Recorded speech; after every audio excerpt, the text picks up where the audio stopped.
డ్యూటీకి వెళ్ళగానే మా సార్ అయితే కార్ ఇచ్చేసి అరే మీ ఫ్రెండ్స్ తో సరదాగా తిరిగిరారని చెప్పారు. మధ్యలో ఇంకో ఫ్రెండ్ అయితే కనిపించాడు. ఏం చేస్తున్నారు అని అడిగితే యూట్యూబ్ లో పెట్టడానికి వీడియో తీస్తున్నారని చెప్పాను.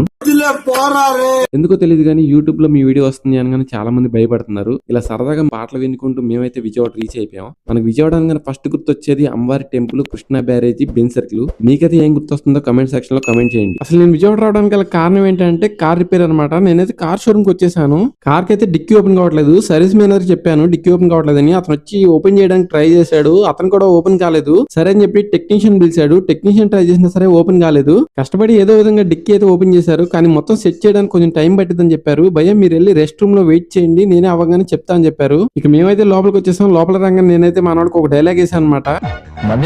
వాళ్ళైతే వెయిట్ చేయమని చెప్పి నా చేతిలో పెద్ద పేపర్ పెట్టారు. అదేంటంటే డిక్కీ రిపేర్ కావట్లేదు, ఐటమ్ ఆర్డర్ పెట్టాము, అది రావడానికి టైం పట్టిందని చెప్పారు. నేను వీడియో స్టార్టింగ్ లో చెప్పిన డైలాగ్ కనుక మా సార్ వింటే నా డిక్కీ పగల కొడతారు.